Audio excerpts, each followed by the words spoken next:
So Ukraine's invasion of Russia is going so well, and Kamala Harris and Tim Walz are destroying the Putin-Trump-Vance campaign so much in America that this will be seen as the end of Trumpism. August, I'm pretty sure, is the real turning point where Trump and Putin and the other tyrants in their network are going down, and we won't have to worry about them anymore. That includes Netanyahu, Modi, Zuckerberg, and Musk.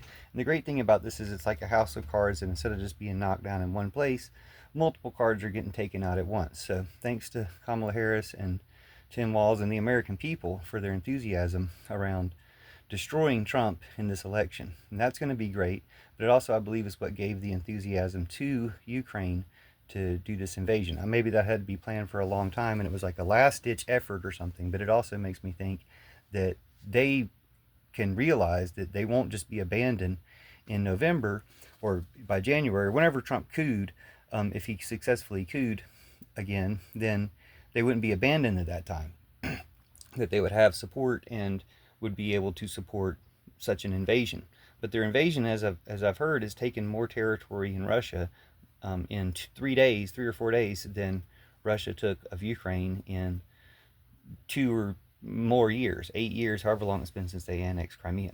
I don't know the statistics on that exactly, but I know that it's Putin's fault that he's murdered over 500,000 of his own people in this stupid war, and he's caused exactly what he was whining about to begin with, which is an interesting thing that these Trump rooters will complain about something and then manifest that destiny and become victims of the thing that they complained about.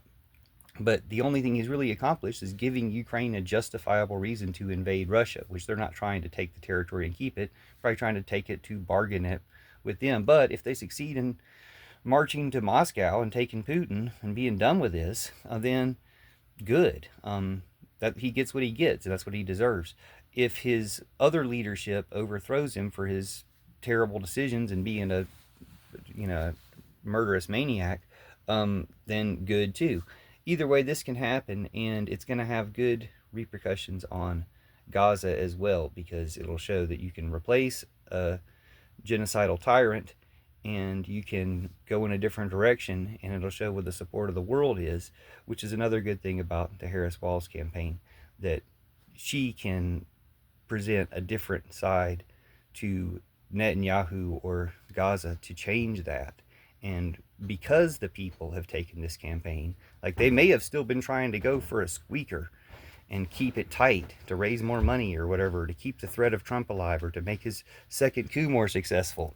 I don't put any of that past them. But they can't do it now because the people are too excited. The landside's going to be too big, and that will force them to change their policy on the genocide as well.